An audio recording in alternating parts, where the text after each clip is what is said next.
Hey everybody, I'm Zach. And I'm Jesse. And you're watching Tesla Time News. Episode 270. On Now You Know.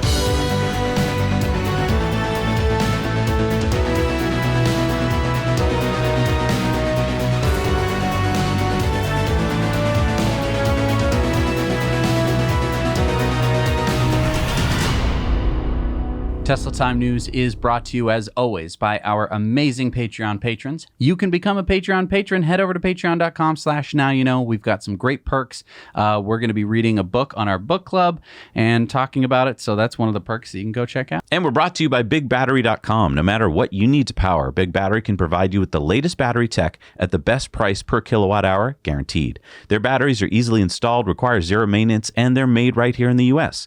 Pick up yours today at BigBattery.com and use the code Now You Know for 5% off at checkout. Okay, so the big story this week is that on Saturday, Elon tweeted out, "Much is made lately of unrealized gains being a means of tax avoidance. So I propose selling 10% of my Tesla stock. Do you support this?" Wait, so he put out like a poll? So with 5 hours left, the numbers look like this. And yes, I voted for Elon to hold his Tesla stock, but we did not win that poll. And as you can see here, people voted for Elon to sell 10% of his stock. He went on to say, "I will abide by the results of this poll, whichever way it goes. Note, I do not take a cash salary or bonus from anywhere. I only have stock. Thus, the only way for me to pay taxes personally is to sell stock." Oh my gosh. I mean, okay, wait. If he sells 10% of his stock, I mean, doesn't that mean that Tesla's going to go down by like 10%? What about my investment? What about my stock? Hang on. What? Let's do a little math. So if Elon owns 20% of Tesla, which he does, and he's going to sell 10% of that, that's about $24 billion worth of Tesla stock. I know, it sounds like a lot, but hang on. That's just 2% of the company, or about 20 million shares. And that's what the average daily volume of shares traded is for Tesla. So it is a lot, but he's not going to dump it in one day, first of all. And that's not a big deal because Tesla is such a heavily traded company. Wait, so you're saying that the average daily volume, which is like how many shares the stock gets traded every day, that is what he's going to be selling? Right. Again, he won't be doing it in one day, I'm pretty sure. So it's not like you're going to be watching it and go, dunk, and like clonk down 10 points. Right. Now, the market is acting as we speak, in confusion. I mean, for instance, Homar's Catalog tweeted out, "Says the moron who thought Tesla stock would lose most of its value," and is referring to Professor Scott Galloway, who said using Twitter results as cloud cover to monetize Tesla at prices he knows aren't sustainable without outright telling the market he's lost faith in its valuation. And Elon replied, "Doing the opposite of whatever that insufferable numbskull says would be a great way to invest." And Homar's Catalog went on to say, "Someone already started it, the reverse Galloway index." And so, yeah, you can go to this website here and see that basically pretty much everything Professor Galloway says is going to lose wins, and everything he says is going to win loses. So probably not the best way to invest. In fact, you probably should invest in the reverse Galloway index. But of course, we're not financial advisors, but Mr. Galloway is. Look, everyone's freaking out about this, but I think Homar's Catalog summed it up pretty well. He said, "Welcome to investing in Tesla. The CEO tweets crazy shit without any notice. If that's not for you, then get out tomorrow." But he's tweeted a lot of crazy shit over the years, and it's never been the end of the world, even though it always seemed like it to many noobs. Some of you kids may not remember this, but back in my day, Elon once tweeted that Tesla had gone bankrupt as an April Fool's joke. The stonk shit the bed. And keep in mind, they actually were going bankrupt, and everyone knew it. And Elon, now Lord Edge, tweeted out, "I had too many bottles of Teslaquila." And we'll be talking about why he's Lord Edge later in the show. And I mean, we're not even going to cover the latest tweet that Elon had about Senator Ron Wyden. I mean, I think that's inappropriate. And I'm sure a lot of us right now are wishing that Elon would kind of put his Twitter to bed for a while because he's starting to get a little crazy. But I think the reason he's going a little crazy is we have to put ourselves in his shoes for a second. He's paying a lot of money in taxes. And, well, I think we should walk through how much money in taxes. So as of December 14th, 2020, Elon owned 193.3 million shares of Tesla, or about 20.7% of Tesla. And then Elon got his first big stock award, which was from his 2012 stock incentive plan of 22.8 million shares. Now, this is at a strike price of $6 a share. Now, that award was given because he met certain goals that they had set up ahead of time. He made Tesla a very valuable company. He was able to do a certain number of things, and therefore he got that incentive. In fact, one of the most valuable companies on the planet, but go on. Exactly. So therefore he wins this pre-agreed upon stock option. Because keep in mind, he doesn't collect a yearly salary. So the way that stock options work is that there's a strike price, which is what you pay for the stock if you have the option. And then there is the price of the stock when you buy it. And you have to pay the tax on the difference of that because the government views that as a gain. Right. Even though it is technically an unrealized gain, it's a gain nonetheless, so you're going to be paying taxes on it. And this is a common thing for lots of people in startup companies where they're awarded stock options and then things go well and you're like, whoa, I owe a big tax bill. So his options expire in August of next year. But in order to exercise them, Elon's going to have to pay income tax on that gain. So these options are taxed as an employee benefit or compensation. So they will be taxed at the top ordinary income levels of the United States. So that's 37% plus the 3.8% net investment tax. He will also have to pay 13.3% to California, which is their top tax rate. Yeah, because he was basically a California resident during most of this time. Right. So that would mean that the combined state and federal tax rate would be 54.1%. So if you think about it, he's going to be getting 22.8 million shares, each worth, like $1,200 a share. And he's going to have to pay over 50% on that gain. Right. So he's going to have to pay about $15 billion in tax just for that stock award he got. So then the question is, how do you pay those taxes? Yeah, this is a very complicated calculus problem because basically he has to sell some stock now to pay the taxes. But as he sells each share of stock, he'll have to pay a capital gains tax on each share. So he's going to have to sell about, $20 billion, $25 billion worth of stock just to pay the capital gains on that stock and to pay his award. Okay, so I am having trouble picturing this because this is A, a lot of money, and B, there's a lot of taxes being taken. I think I can simplify this for you. Okay, so what you're seeing here is a big pile of money. This represents all of Elon's shares of Tesla. Okay, so this is not money that he has. No, it's just shares of Tesla. All right, now you're seeing a pile of money, which represents what Elon is getting as his stock incentive bonus. Okay. That could go into the big pile, but he's got to pay the tax we just talked about, which represents pretty much the exact same size pile. So if you look at these two little piles now, he's going to have to take one pile of money, pay the taxes with it. So he basically came out even. He got an incentive worth about $20 billion, but he's going to have to pay $20 billion in taxes. So he came out exactly where he started. Then it wasn't much of an incentive. Exactly. And that's why he's so upset. And to put this in perspective, look at NASA's budget for 2020. It was $22 billion. So effectively, Elon is paying the entire NASA budget. That's insane. Or look at the total corporate income tax for the United States in 2020 of $212 billion. That's all the corporations in America, all the tax they pay, and Elon's paying about 10% of that? That makes no sense. Or look at what the federal government spent on all of transportation in the United States in 2020. The same amount as Elon is paying in taxes. So like bridges and highways and railroads and Yep. all sorts of other like buses and stuff. Yeah. And Elon's paying all that. And I think this is why you're seeing Elon getting pretty upset right now. He's like, why do I have to pay this much money in tax when I am creating so much wealth and creating so much good and I haven't even gotten to enjoy any of this? And if you'd like to share these stories with your friends, but you don't want to share the whole show, you can head on over to our Now You Know Clips channel where we've cut them up into little bite-sized clips for you. But let's talk a little bit more about the government and money. Yeah, what they're spending it on. So according to the Associated Press, the $1.2 trillion or 2,700-page Infrastructure Investment and Jobs Act that was passed last Friday night now goes to President Joe Biden to sign into law. Here's a breakdown of the bill.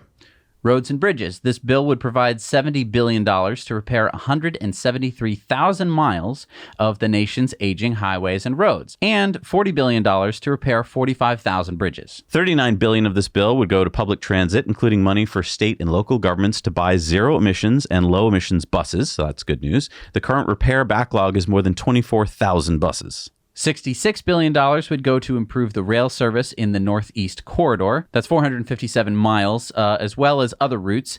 It would be the largest federal investment in passenger rail service since Amtrak was founded 50 years ago. There's $7.5 billion for electric vehicle charging stations and $5 billion for the purchase of electric school buses and hybrids. $65 billion would be spent on broadband access to provide internet services for rural areas, low-income families, and tribal communities. Most of the money would be made available through grants to states. And, could this be spent on Starlink? pretty easily spent on Starlink, I think. Much easier than building infrastructure across rural America. Yeah. There's $65 billion to improve the reliability and resiliency of the U.S. power grid and to fund carbon capture technologies and more environmentally friendly electricity sources. There's $25 billion for airports for runway and tower repair and such. And there's $55 billion for water and wastewater, including $10 billion to address water contamination from polyfluoroalkyl substances. And what are those? Those are chemicals that were used in the production of Teflon that have also been used in firefighting foam, water repellent clothing, and many other items. And I think this is another reason why Elon probably gets upset. He's like, okay, so you're spending $10 billion to clean up something that if you just tested it first, maybe you would have never allowed it to be sprayed all over the country. Now, there's a provision in this bill that actually sounds like it could be helpful for advancing clean energy, even though, of course, the government had to create a new department. It's called the Office of Clean Energy Demonstrations. So there's this problem that many people call the Valley of Death, when companies try to solve environmental problems like, decarbonizing the atmosphere. Yeah, there are grants available to start the research, like from DARPA. And if you get a project to the stage where you can prove it's ready for commercial scale deployment, there are then loan programs like the Department of Energy's Loan Program Office. But what if you come up with a technology that works, but you can't prove yet that it will be commercially successful? Like, let's say that you invent a machine that can take carbon out of the air, but you're not sure who will pay for it and how much they'll pay to use it. That's where this new $21.5 billion Office of Clean Energy Demonstrations steps in to fund startups to get this through the Valley of Death. So how did this get passed, you ask? Well, unfortunately, most of the funding will go for hydrogen-based solutions, $8 billion in fact, with only $500 million for energy storage, $3.5 billion for carbon capture, and $2.5 billion for nuclear, and $5 billion for the electrical grid. Okay, so we've talked about this whole bill. I've been very patient. I've been waiting for you to tell me about the EV tax credits. So please tell me the EV tax credits that are in the bill. Not in this bill. There's another bill called the Build Back Better. Remember that bill that no one can say because it's a tongue twister? Oh, okay. That's a companion bill, and that is still working its way through Congress. Basically, a bunch of Congress people said, hey, we're not paying for this until we know how much it's really going to cost. So they asked the CBO, the Congressional Budget Office, to do a report. We're waiting for that report. It should come out, I think, later this week or next week. And so there'll be no vote on this until that report comes out. But that contains the carbon capture tax credits and the clean energy deployment investments and the EV tax incentives. Okay, so should we be talking about like what's in that bill for the EV tax incentives? We could. I mean, there's some language that's in there now, but at the last second, lots of language gets changed as there's horse trading going on. So I would hate to tell you all about what's in it and then have to walk it back. Okay, so when it finally comes out, hopefully it passes and we get EV tax incentives, and hopefully it doesn't totally suck. This is why you got to call your representatives, because you got to hold their feet to the fire. Hey, if you like all the research we're doing here on the show, please hit the like button. It really helps us out. All right, so there's proof of the rapping program at Giga Shanghai that we reported on a while back. If you want to rap, I'm here to say that Giga Shanghai is the place to play. Not that kind of rap program. This kind of rap program. That makes more sense. Yeah. So last year, Tesla announced on their official China Weibo account that they would be offering custom color wraps, and now they appear to be starting. So thank you to Jason Yang for his drone footage on his YouTube channel. Yeah, I mean, seeing Giga Shanghai in all its splendor is so cool, and then seeing like these multicolor wraps outside the factory is really cool. Okay, so they do this in China. Why don't they do this in the United States? I know, we said this at the time. Like, it would be super popular, especially here in the United States. Yeah, I think they should. I mean, I know that there's plenty of places you can take your car to get wrapped, but it's like, I had Tesla do it. All right, so this story started with a tweet from Elon, like Tesla stories so often do. Trial program for opening Tesla superchargers to other EVs has begun. So it appears that Tesla last week has made 10 supercharger locations in the Netherlands available for charging electric cars of other brands. Yeah, the Netherlands is the first country where Tesla is testing this possibility. During this pilot program, the 10 supercharger locations in the Netherlands will be in these Dutch cities. So Tesla stated, it's always been our ambition to open the supercharger network to non-Tesla EVs, and by doing so, encourage more drivers to go electric. This move directly supports our mission to accelerate the world's transition to sustainable energy. More customers using the supercharger network enables faster expansion. Our goal is to learn and iterate quickly. while continuing to aggressively expand the network so we can eventually welcome both Tesla and non-Tesla drivers at every supercharger worldwide. We're starting with a select number of sites so that we can review the experience, monitor congestion, and assess feedback before expanding. Further sites will only be open to non-Tesla vehicles if there is available capacity. All right, so this is great news for anyone who doesn't drive a Tesla EV, because it sounds like someday, maybe, hopefully, the supercharger network will be open to you. Yeah, and the cool part here, I think, as you pointed out in past shows, is that you will need the Tesla app. So you'll get to, the charging location in your Bolt or your Ioniq, and you'll have to get the app, which then now kind of makes you a potential Tesla customer because now they can talk to you. But many Tesla drivers out there are asking questions like, hang on, are there going to be idle fees for these non-Tesla drivers? Yes, idle fees will apply. Will there be additional costs for these non-Tesla drivers? Yes, they will have to pay a fee if they want to pay the same as Tesla drivers. And in fact, we have a driver who seems to have used a Hyundai Ioniq charging in the Netherlands. And here's a video where he says, "That's nice. This works great." Yeah, this happy Ioniq owner tried it and reports that if you pay 13 euros a month, you join Tesla, and then the rate is the same as other Tesla owners. And then it's funny that if you notice there, he had to push really hard to get the charger to go into his Ioniq because Ioniq puts like a little light that sticks out. And so you have to like pass it. And it's like, why don't we have standards? And then Elon responded to this and he said, cool. Yeah. Now, there's this other problem when we're talking about superchargers and non-Teslas using them, which is that Tesla has a beautiful standard. The back left of the car is where you plug it in. Yep. So that means that all the supercharger stations can be uniform and all the charging can be uniform. The problem is other car companies just love putting the ports just any old place on the car. Oh, right here in the middle quarter panel. That works. If you're a non-Tesla driver, superchargers have very short cords. So if you were to pull up in like an e-tron, I think you'd have to pull in at 90 degrees to the charger and you'd block like 2 or 3 spots. I don't know if Tesla's going to be changing how they make superchargers. Yeah, maybe they're going to have to make some non-Tesla chargers where they place them differently or have longer cables. But you're right. This takes out a lot of stalls. It's interesting that they're starting this without having any of these other car manufacturers help pay for the network, which is what Elon had been saying the whole time. Right. Basically, the users will be paying for the network. And the government will be helping to pay in many cases because these countries want to have more charging. So they're incentivizing networks that are open to all EVs. I think this is really smart because we just saw a big federal amount of money that's going to be spent on EV charging. And this is going to take a while. And when it starts to pour in, if Tesla can go, hey, we're doing this for everybody, I think they might be able to get some of this money. Because ultimately, Tesla didn't need to be taking money from other car manufacturers. There just needed to be some money coming in from somewhere. Right. It would have behooved all of these car manufacturers to have bought in with Tesla because then they would have had the same exclusivity that Tesla would have had. But none of them apparently did that. Nope. So I guess we'll go around in a different way. And, their users are going to have to pay more to use the same stalls that Tesla owners don't have to pay as much for because they bought the cars from Tesla. Great selling point for Teslas. All right, so Mayor Frank Scarpitti, the mayor of Markham, Ontario in Canada, a suburb north of Toronto, he tweeted this out last week. I'm delighted to share that Tesla Canada is joining our already robust automotive and technology ecosystem by locating a manufacturing facility in the city of Markham. The facility will be the first branded Tesla Canada manufacturing facility in Canada and will produce state-of-the-art manufacturing equipment to be used at the gigafactories located around the world in the production of batteries. So remember that Tesla bought Hybar Systems back in 2019, which was located in Richmond Hill, which is right next to Markham. Hybar is a manufacturing system company that makes the machines used in battery cell production. So it sounds like this new factory that Tesla is opening will be continuing that work and supplying gigafactories with machines to build out the 4680 battery lines around the world.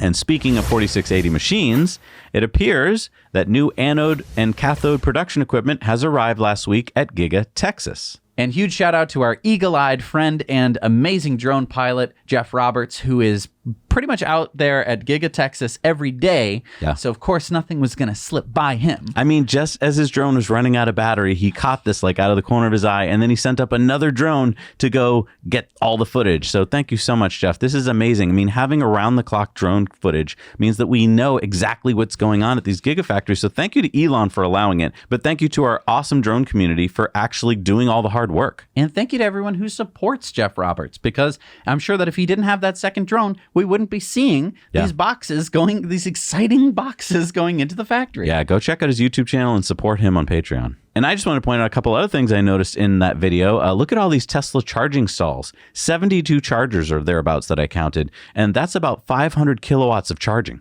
Or more. It could be more than that. Yeah, it could be. And yeah, so you have all that charging. And then look at the construction worker parking lot.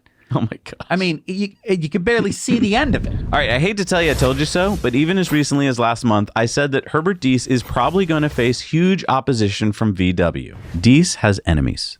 He has deep-seated, rooted enemies that are probably working. This is like House of Cards stuff, right? Where there's people working behind the scenes to get him out and get VW to go back to, their diesel scandal. I mean, come on. Like, these are the guys the culture of the that's company. the culture of the company. So these guys are not gone. They're deeply rooted in the company. And so I'm sure Diess has been trying to get some of them rooted out and so forth. But there's a lot of people in a huge company that would love to see him go because Diess is just making their lives horrible for them. Like, they're used to making the car one way and now all of a sudden they have to go electric. Like, they do not like that. So I'm guessing that Diess knows all this. He's a smart guy. He's been in the company for years. He knows the culture. And he's like, look, there's some diehards here that I am having trouble with. If I don't have some strategy to fight them, I'm going to lose or I'm going to be severely slowed down. And I think this might be that. It's like, hey guys, I can go work for Tesla. And then I'll just bring all of my best people with me. I'll bring all of my contacts in government, we'll just freaking crush you. Is that what you want? I'll go to the other team. Or I can lead you guys to success here. Now, that video was from our Patreon bonus stories. We're just giving you a little snippet, but our patrons got to see that a month ago. Yeah. I mean, Diess had to cancel a planned trip to the U.S. last week as VW's Worker Council put pressure on the VW board to review Diess's plans. In essence, a vote of no confidence in Herbert Diess's leadership. Diess said, I am being frequently asked why I keep comparing us with Tesla. I know this is annoying some. Even if I no longer talk about Elon Musk, he will still be there and revolutionizes our industry and keeps getting more competitive quickly. Yes, I'm worried about Wolfsburg. I want that your children and grandchildren can still have a secure job here with us in Wolfsburg. That is my point today. That's why I'm here. So Diess is pushing VW to electrify. And let's be honest, most of the VW workforce wants to continue to make what they know and love, ICE engines, not EVs. Herbert Diess went on to say, I don't need to mention here what all this means on the stock market. Tesla has unlimited access to money and resources due to its high valuation. These numbers are what drive me to point out this new competition and not turn a blind eye. The Tesla Model 3 was the best-selling car in Europe in September, ahead of the Golf. And this despite the fact that Tesla does not even build in Europe yet. Tesla only imports so far. Only those who understand and have an eye on the competition can win. Tesla is the benchmark today, and other strong startups have entered our market from China. So this is amazing, okay? Both of these things, because what we said a couple of years ago was that VW was going to go out of business. And a lot of people said, no, they got Diess. And one man does not a company make. Except for Elon, maybe. But what I'm saying is Volkswagen is a company that extends well beyond Herbert Diess. Yep. And it contains thousands and thousands of other people. All of these people have not been making EVs this whole time. Right. It is so much harder for Diess to steer this boat when basically the entire boat wants to mutiny against him. Exactly. I mean, I gotta say, I really think Herbert Diess will be leaving VW in the near future. And when he leaves, I think he has a bright future at Tesla. I think they have a desk waiting for him. I think that at Giga Berlin, there's probably already a corner office that has his name on the door. And there's a piece of tape over it. And one day, and Elon's just going to come over, peel the tape off, and call him up, send him tweet him a little picture. Diess, you want to come work for us? Yeah. And what a day that will be. Oh, yeah. Because what boneheaded idiots are at VW right now that they have their best hope. And they're going, he sucks. This is like if Princess Leia is like, Obi-Wan Kenobi, you're our only hope, but we hate you. Get out of here, Obi-Wan Kenobi. Yeah, this is shooting the messenger for sure. And speaking of VW unveiled their new ID.5 last week. It looks just like the ID.4. Yeah, it's just like a sportier version. It's built on the same MEB platform. So that explains why the ID.5 Pro, which is the entry-level variant, will have the same 77 kilowatt-hour battery pack and the 174 horsepower rear motor with 320 miles of range. Yep, and remember, a little less headroom in the back because this is a sportier version. but they aren't going to be changing the platform, which means they're not going to be changing the suspension, which was one of the things that I didn't like that much about that car, along with most of the interior, which looks, again, exactly the same. Yep. I mean, it's sportier, so I guess people who like the ID4 but wanted a sportier version, now you can get that. But it's basically just a clone car. No pricing yet. It should be coming to Europe first next year sometime. VW was light on details at the announcement. We did catch a glimpse of the ID Buzz during their presentation. So here's a picture of that. Oh. Funny how every time we see it, it's uglier and uglier than when we first saw it. Like when we first saw it, everyone loved it. They fell in love with it. They're like, make that, I will buy it. Because they changed it. They I mean, keep look at changing what it. it used to look like. Right. That looks fun. Right. This looks like a transit van. My question is, are they changing the looks to fit the Chinese market? Because, I mean, I'm no expert in design, but it feels like this would fit the Chinese market better, and maybe that's where they're going to release it. I don't know. This is, again, Big Auto makes concept cars, then they water them down, and then they're like, oh, it looks like a normal piece of crap, ready to go out the door. And I think that Tesla has always fought this. They've always made very different looking vehicles, and they haven't changed much from the concepts that we see. It's like, oh, we have Falcon Wing doors, and everyone's like, oh, that's just a concept. And then they freaking do it. The production car usually looks better than the concept. I mean, go back and look at the early concept of the Model X, and I would argue the actual Model X looks better. So Tesla has updated the Tesla app with some new features. 2021.40 now has Tidal streaming service. What, like Jay-Z's Tidal service? Why? Well, Square bought Tidal recently, and Jack Dorsey, who's the co-founder of Square and Twitter, he's a good friend of Elon's. So that's why. But for the, 25 people who use Tidal, good news, I guess. So there's also a new cold weather improvement. It says you can now enable front defrost and maintain your climate settings when clearing ice and snow. As usual, tap the fan icon and select keep climate on when parked. That's awesome. I could have used that the other day when it frosted over. Yep. And there's a new chime. You'll now receive an audio alert when traffic aware cruise control is enabled. To disable, tap controls, autopilot, traffic aware cruise control chime. I think I really like this because I remember when we first got Sparky and you could put it in traffic aware cruise control, it didn't make a noise. When you put it in autopilot, of course, it goes ba-boom. But you might put it in traffic aware cruise control, not hear anything, Right. and think that you're coasting when in actuality you're accelerating or you're maintaining a speed that you didn't mean to do. Right. Oh, and they made British English an official language. That's great. So now it'll actually pronounce British towns properly.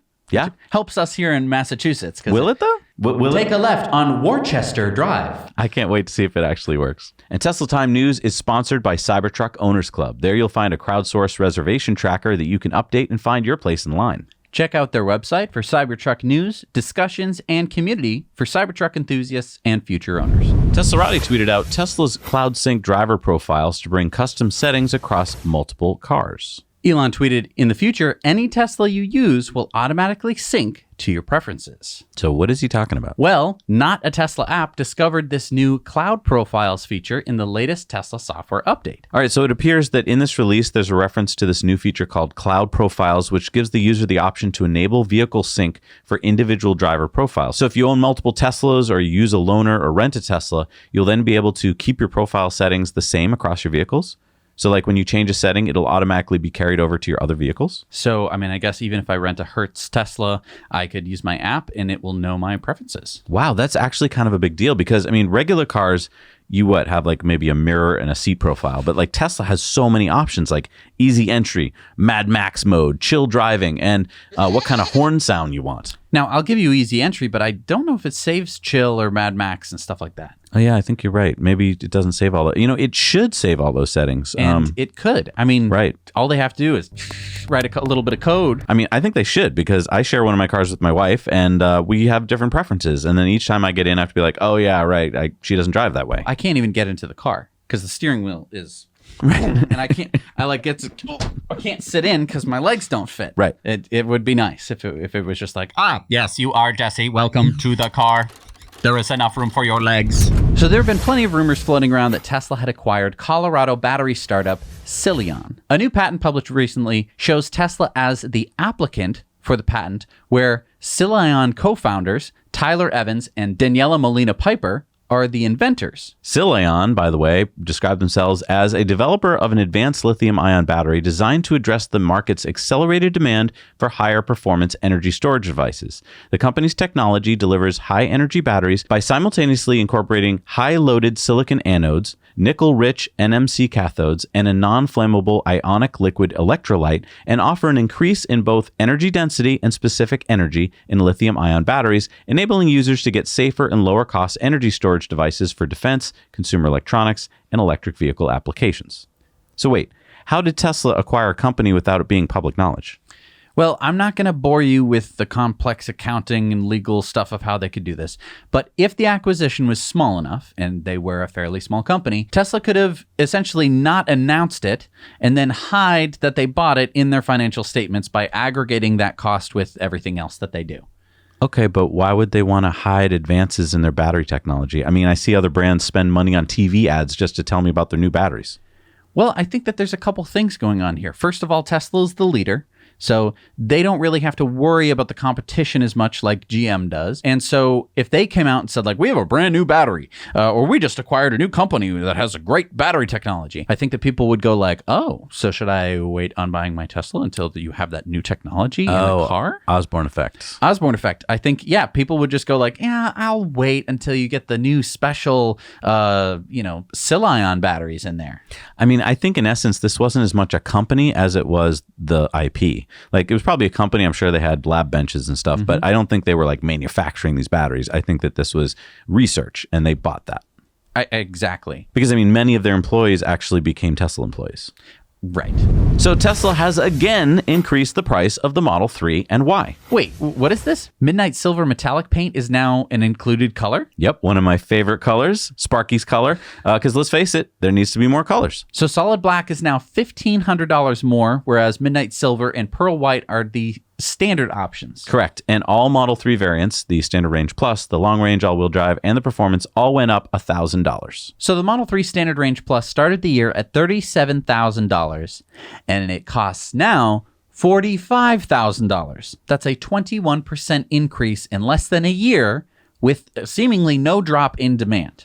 Now, both variants of the Model Y also jumped up by $1,000. You can check out their prices here. But for that extra $1,000, you're getting a better range. Tesla updated their website last week to show that the Model 3 Standard Range Plus now gets 272 miles of range versus 262 miles before. No, that's the Model 3. Yeah, I know. I just said that. The Model 3 Standard Range Plus now gets... that's the Model 3. I just said that. No, you didn't. You said the Model 3 Standard Range Plus. That's what I said. Right, and that's wrong. But that's the Model 3. Right. And that's what I said. No, you said the Model 3 Standard Range Plus, and now it's just the Model 3. Why didn't you say that?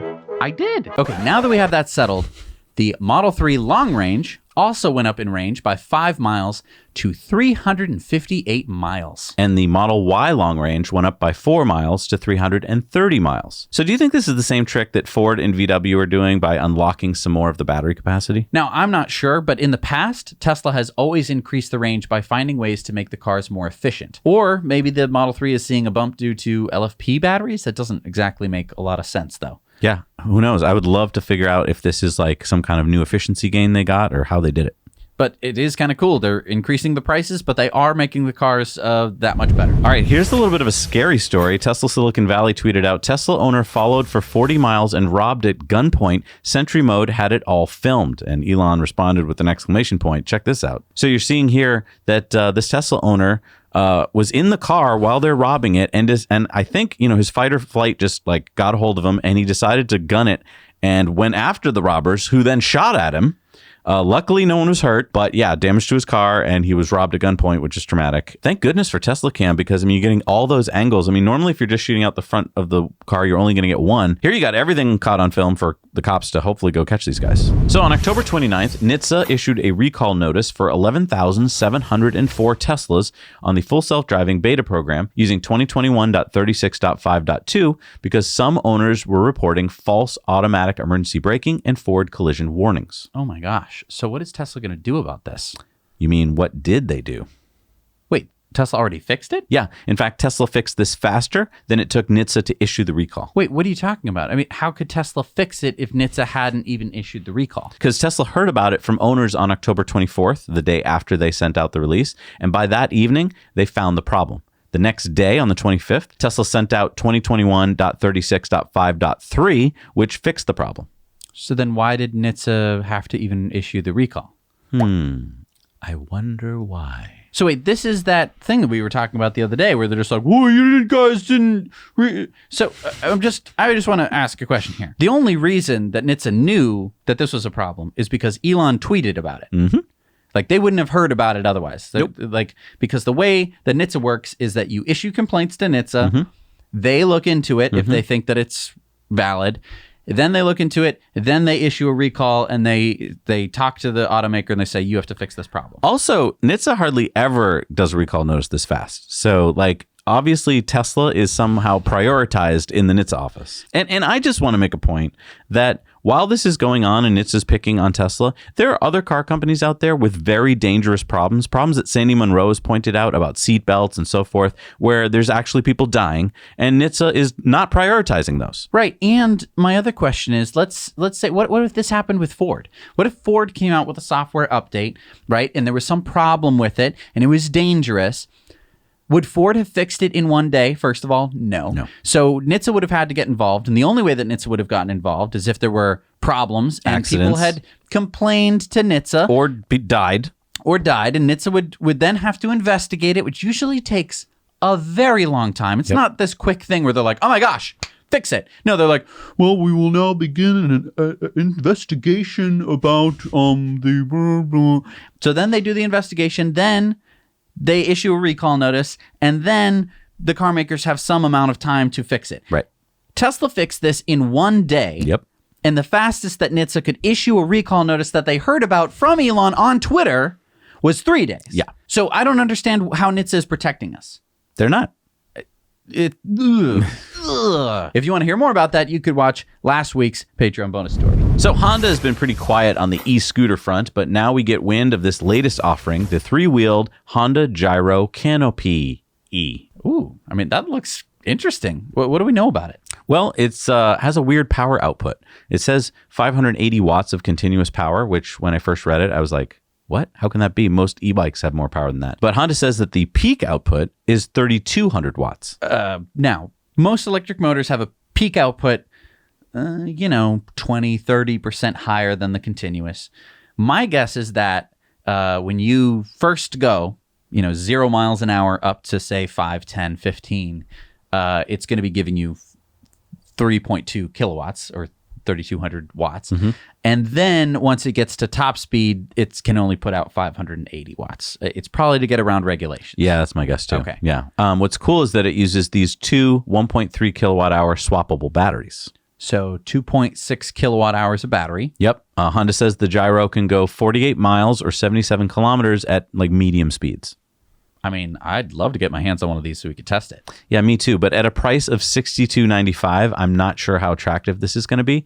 Honda will be releasing this in Japan first with no launch date yet for other markets. So, I mean, I think that this is unfortunately solidly aimed at commercial last mile delivery. Like, great for cities. I thought that too, but my question is storage. Like, okay, I get you're like delivering packages or meals, but like, wouldn't you then put a box on the back or something? Like, where do you put things? I guess you'd have to fashion some kind of box or hanging mechanism on the back. Yeah. Yeah, I don't know. It just seems like why not just have built that into the design? Yeah. I mean, it's interesting.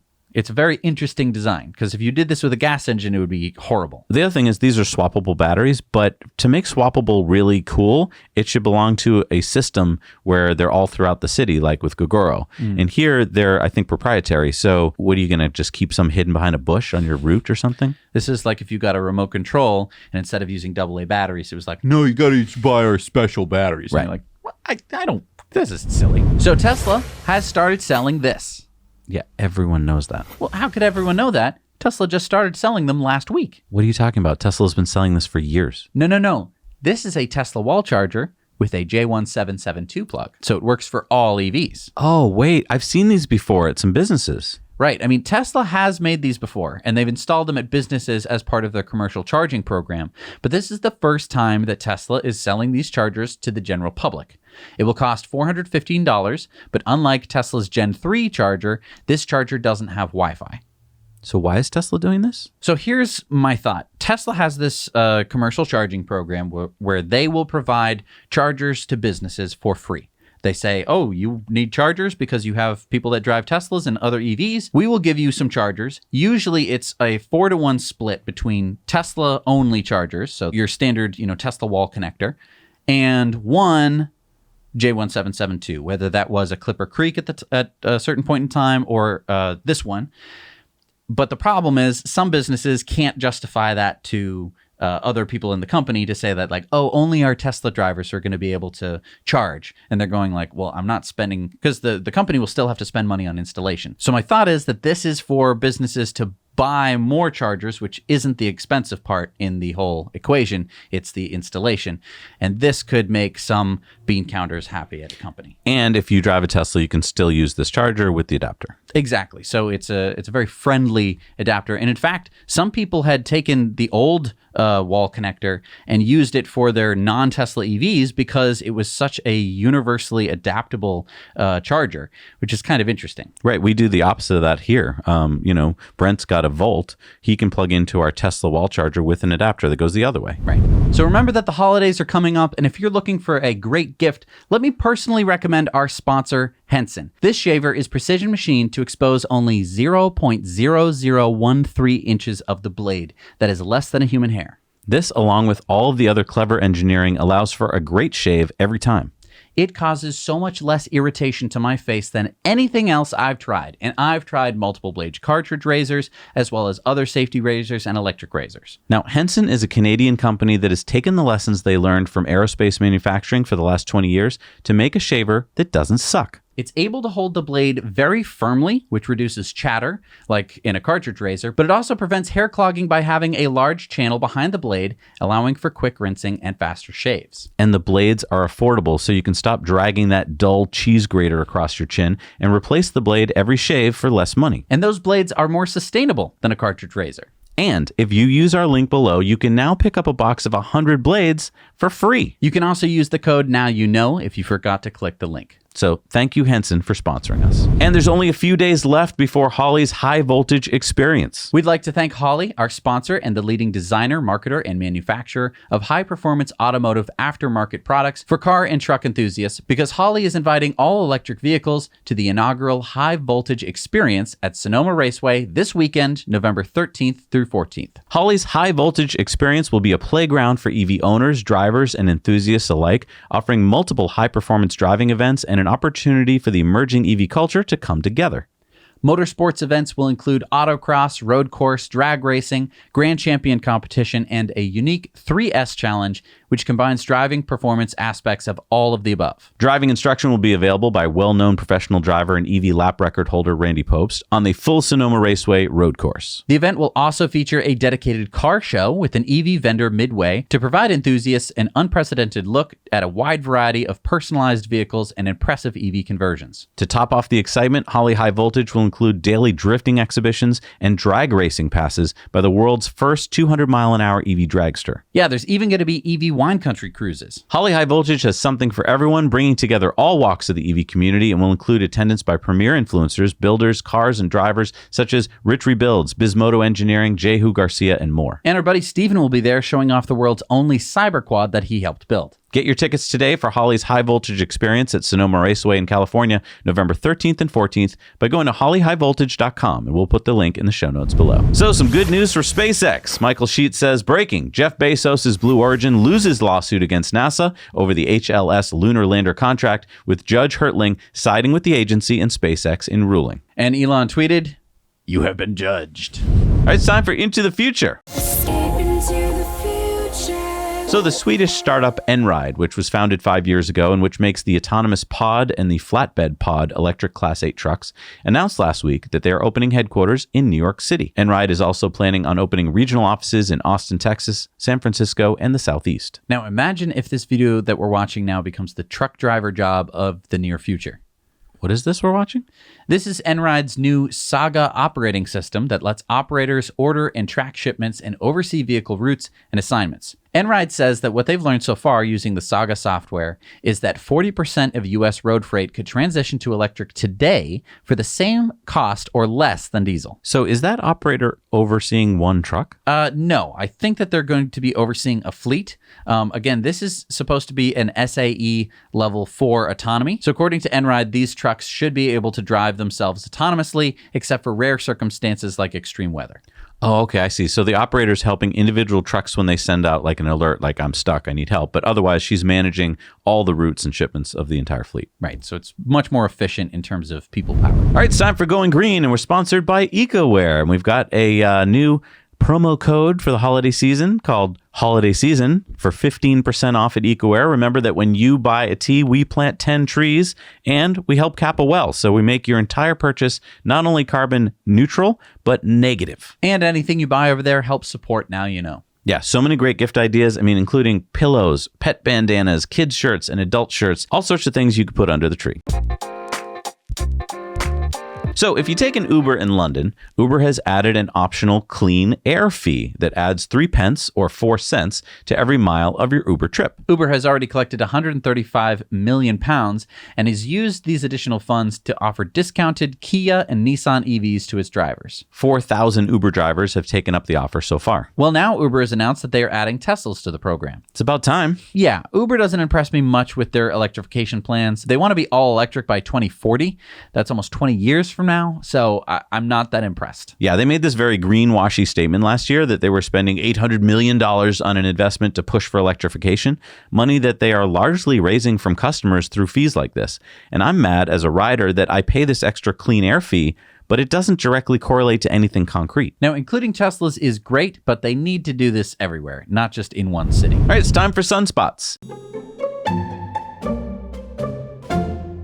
Here's a story about solar highways. Wait, so solar panels on the highway?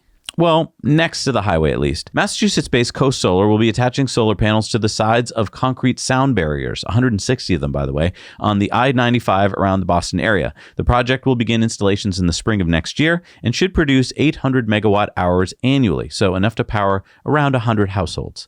This was made possible through a $345,000 state grant and will be the first project of its kind in the U.S., although Germany and Australia already have solar panels attached to highway sound barriers. Okay, now explain how they're going to be attached. I mean, are they just going to be hanging there like vertically? No, they've come up with these like steel hangers that make an angle so that it's better, angled towards the sun.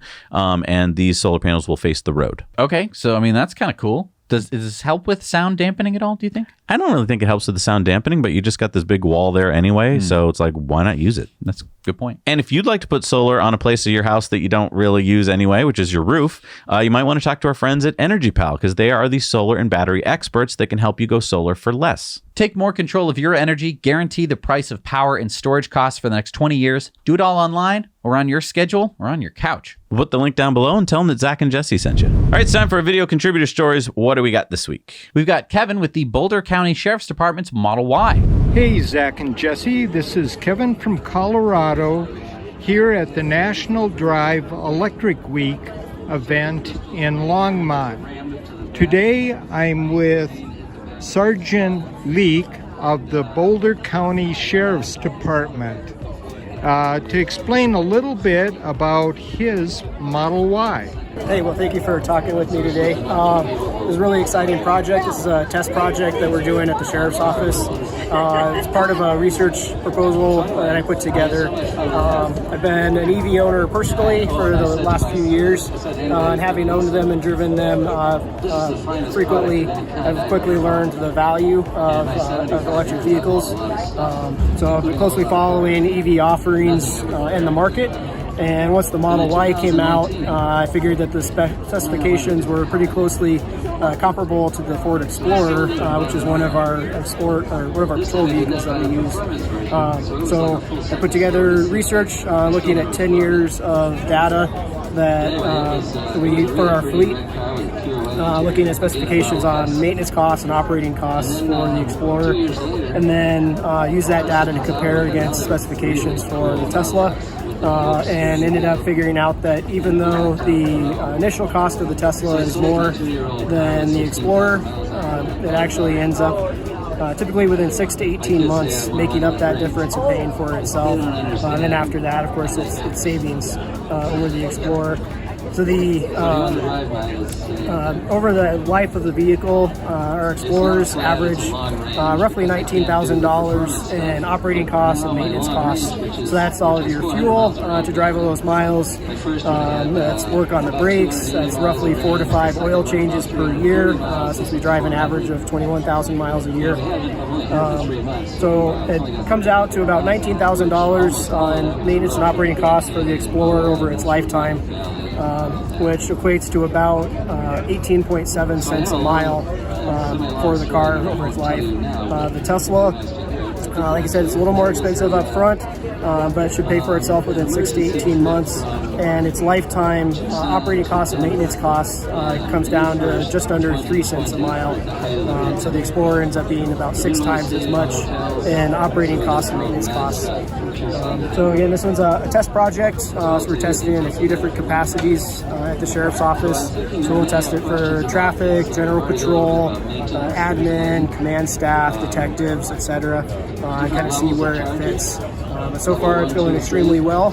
We're very happy with it. I've got a bunch of people clamoring to test, and we hope to get more soon.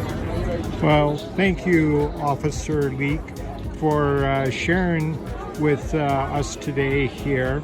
And to you, Zach and Jesse, now you know. Did he say there's like just a 6 to 18 month payback at just 3 cents a mile? Yeah, compared to 6 times as much for a gas version. This is so awesome to get firsthand accounting from actual police departments. So this is, share this video with like your police departments to show them that real cops are using real electric cars and it's really working. We'll put that on the Clips channel. All right, it's time for our Patreon bonus stories. And if you want to head on over there, we are covering some stories like some greenwashing going on at COP26, The Rivian lawsuit, and a movie with Teslas.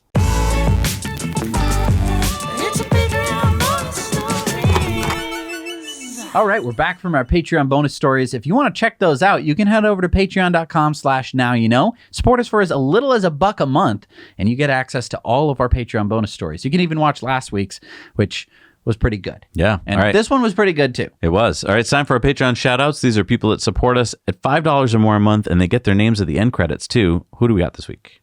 We've got BBJ, Brandon Kruger, Farm the Sun, Laplace's Demon, Russell Fons, Dave Mack, Clayton Brown, Royce Young, Phil Krug, Daniel Brock, Karsten Ellsworth, Kevon, Shri Khanna, Horatio Duhart, Adil Khan, Kevin Hawley, Chesley Couch, Josiah Hicks, Tony Nixon, Jeff Faines, Kevin Yu, Adam Scalata, Lisa Merman, Alan Broussard, and Cameron Mahoney. Thank you so much, guys, for supporting us. We can't do the show without you. All right, it's time for Elon's tweets of the week, and he got a little raunchy. We may not be doing that one.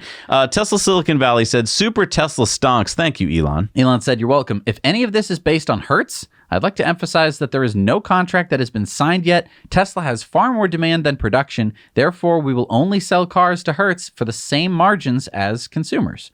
Hertz deal has zero effect on our economics." Elon appeared to have replied absolutely to a tweet about terraforming Mars, but it was deleted apparently because so many people got upset about it. Basically, people were like, why can't we focus on Earth? Elon tweeted out a Humankind poem, which translated says, "Humankind, cooking beans and burning beans. Osmonda japonica in the cauldron weeping is the same root, so why is it too anxious?" Shibatoshi Nakamoto, the founder of Doge, says, "Okay, I ate a taco and have made my decision on who will be the next fake CEO of Dogecoin. Announcement will be at 4 p.m. Pacific." And Elon replied, "Me." Shibatoshi said, I feel like you need a better fake title than faux CEO. Something like top innovator of technological services."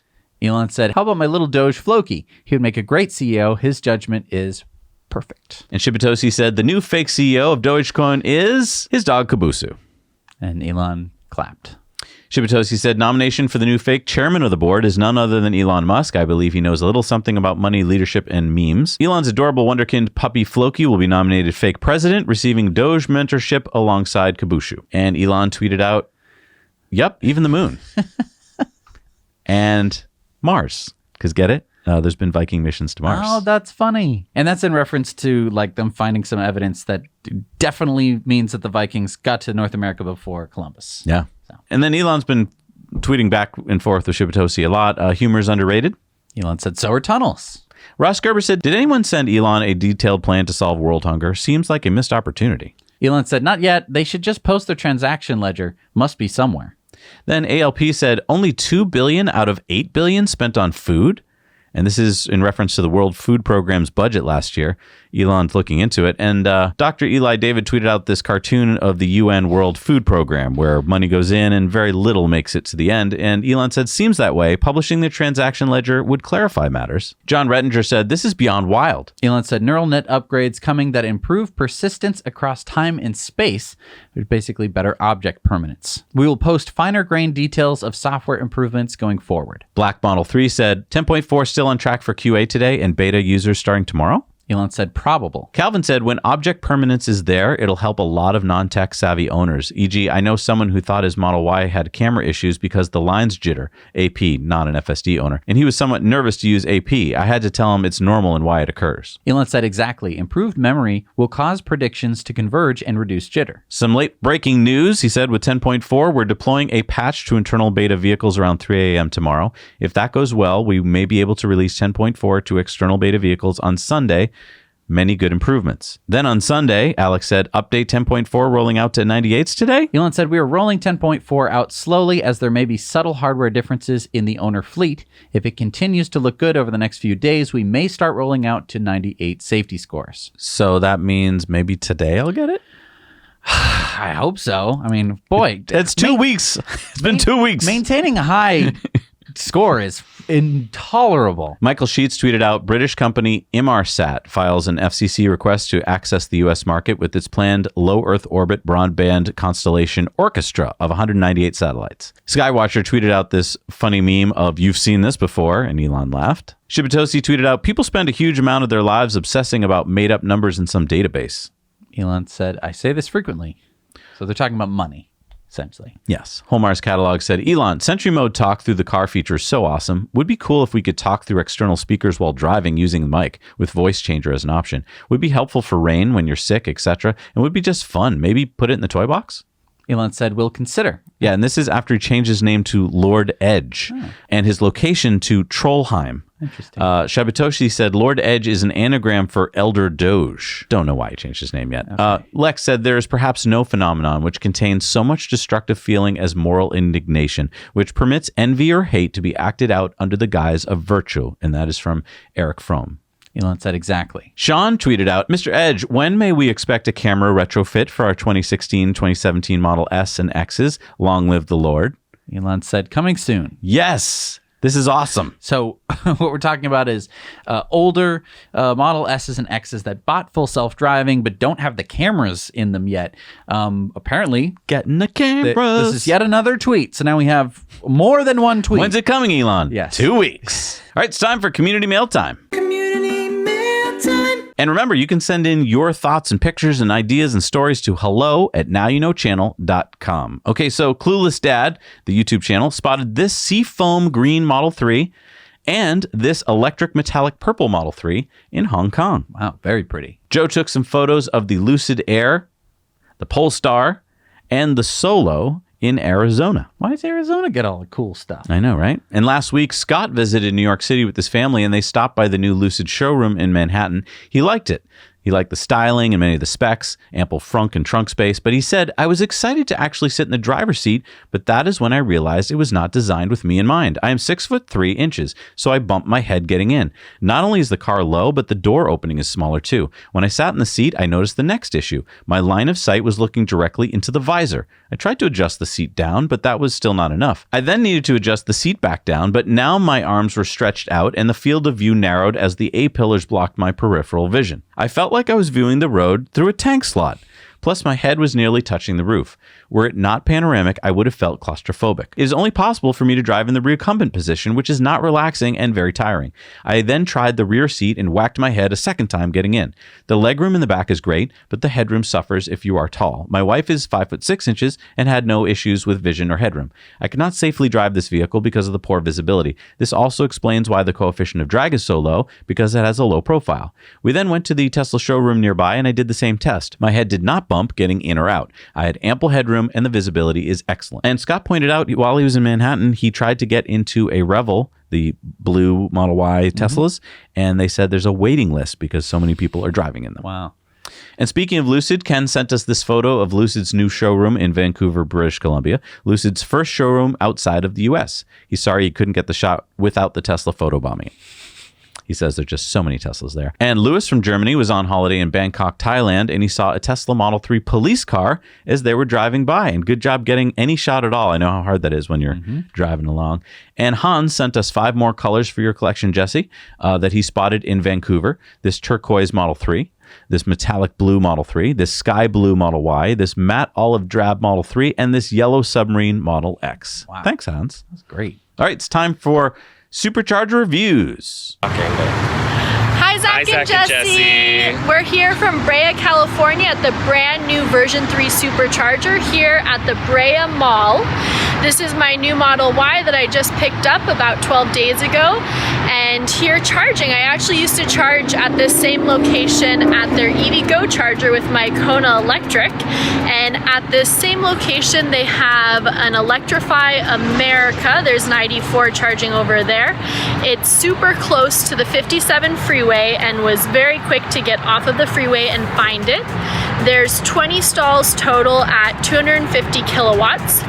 We would rate this probably a 10. It's super close to restaurants, shopping, and there's even a porta potty which might be left over from construction. No wait time today, but it was temporarily closed up to about an hour ago, so we don't know if they were doing service. But a pretty nice new location. There isn't many close to here, so it's nice to have a new supercharger. Hello guys, I'm here at the Superchargers on the Interstate 11 between Henderson and Boulder City, Nevada, just near Las Vegas. There's 12 stalls. You've got a gas station with a mini mart, and over here you got casino and hotel. Other than that, it's just a lot of parking lot. Walk around. Today is a nice, rare, cloudy, a little bit of sprinkles. Usually it's going to be very sunny and hot here, but it's very convenient to get to, so I would give this a 7. Now you know. Hello, Zach and Jesse. This is David coming to you from rainy Concordia, Missouri at the brand new V3 Supercharger. We are charging the Model Y, which is an amazing vehicle. Very happy with how it does on the road. 8 stalls. Topped out at about 242 kilowatts to start with. Can confirm V3. This is at the Casey's General Store, which you can see behind me there. Not a whole lot else around here, unfortunately, in this immediate area. If weather was nicer, you might be able to walk down to McDonald's or Subway, which is not too far away. A few gas stations and a few fast food places. Maybe want to pick up food on your way in and charge while you sit here. Be the best plan in my opinion. But right off Interstate 70, so decent location all things considered, and happy to have this one finally here in Concordia. So now you know. Hey, Zach and Jesse. Ask and you shall receive. We asked a month ago, but here we are today at the new Supercharger station atop the City Center parking ramp on Geary Avenue in downtown San Francisco. As I mentioned, this is atop the City Center shopping center in downtown San Francisco. We're on top of a parking ramp. As you can see, the parking lot is fairly full at this time of day. It's about 1 o'clock in the afternoon. There's a Target store beneath us. And as you can see, I have lots of fellow Tesla owners charging their cars here today. There are 16 V3 Superchargers.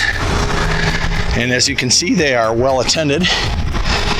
And in addition to those, there are 18 72 kilowatt city chargers. And if you aren't in a hurry and you're just looking for a spot to plug in your car while you're doing a little shopping in downtown, there's even 6 destination chargers here. So there's basically something for everyone. And the views off the roof are beautiful, if you like looking at cities anyway. I'm not sure how to interpret this sign, whether this means only Teslas can park here for 30 minutes or if they mean 30-minute general parking even for non-EVs. But in any case, this is only on the 250 kilowatt chargers, the V3 chargers. On the 72 kilowatt and the destination chargers, they do not have a time limit. So if you were in downtown San Francisco wanting to do a little sightseeing and, you know, your car's down to 20% or something, why not plug into one of the destination chargers, spend the afternoon viewing all of the attractions in this beautiful city and not having to pay for parking. It doesn't get much better than that. So given the number of amenities and all of the charging choices that you have and what a wonderful place this is, I gotta give this a 10 out of 10. How can I give it anything less? Now you know. Wow. Thank you so much for doing those reviews. And again, if you want to see reviews or if you want to upload your review, you head over to nowyouknowchannel.com, go to our Supercharger review section. You get the whole map of all the superchargers and destination chargers, and you can review them yourself, or you can plan a trip by just looking at the superchargers and seeing which ones you want to stop at. All right, what do we got for new superchargers this week? We got number 132 in Canada is the 6-stall version 3 in Prince George, British Columbia. Number 21 in Oregon is the 8-stall version 3 in Hood River, Cascade Ave, Oregon. Number 58 in New York is the 12-stall version 3 in Garden City, New York. Number 14 in Wisconsin is the 8-stall version 3 in Madison on South Livingston Street. Number 29 in Georgia is the 8-stall version 3 in Pooler, Georgia. Number 247 in California is the 12-stall version 3 in Windsor, California. Number 35 in Taiwan is the 3-stall version 3 in Taiyuan at Yangmi in Taiwan. Number 56 in South Korea is the 3-stall version 3 in Seoul in Cheongyangi, South Korea. And number 37 in Hong Kong, number 3093 in the world is the 3-stall version 3 at Ocean Pop Walk in Hong Kong. All right, it is time for the Patreon giveaway. And to get into this big barrel of fun, you join us on Patreon, you support us, and the more you support us, the more chances you have to win. We're going to give away a $30 gift card to EcoWare so you can get anything you want, like a cool t-shirt or a pillow. Who's our winner? The winner is John Donovan. Congratulations, John. You got yourself... Oh, he's going back in there, by the way. You get more chances to win. Almost lost you there, John. And if you head on over to EcoWare, now's a good time to do so because we are running a promotion because we know it's the holidays and it's time for gift giving, right? So holiday season is the code. You get 15% off anything you purchase over at EcoWare. And bump up the volume real quick for anyone who wants to make it. And if you're watching this show, you're probably going to want something from ecoware.us this Christmas. Why? What could I get there? Well, you could get anything from flip-flops, stickers, masks, bags, backpacks, laptop cases. You're going to find a bunch of awesome gifts on EcoWare. Don't forget to use holiday season promo code for 15% off. And don't forget, we carbon offset the shipping, the production, and the life cycle of your products. And then we make it carbon negative by planting 10 trees and helping to cap a well. So I think you can't blame us if you have problems this holiday season getting gifts, because between Henson Shaving and EcoWare, there's so many good things out there. I mean, also in EcoWare, we've got mugs from Randy that are just, you'll never find anywhere else in the world. Right. And we've got honey from Bill, which is awesome. What a gift to open up. That's something you're going to use and enjoy. So, I mean, head on over to EcoWare, support this channel. Head on over to Henson Shaving, get a shaver. Like, so many cool things that are sustainable and are going to make people smile when you give them to them. Thank you so much for watching this video. If you hit the like button, we'd really appreciate it. We'll see you next week. Now you know.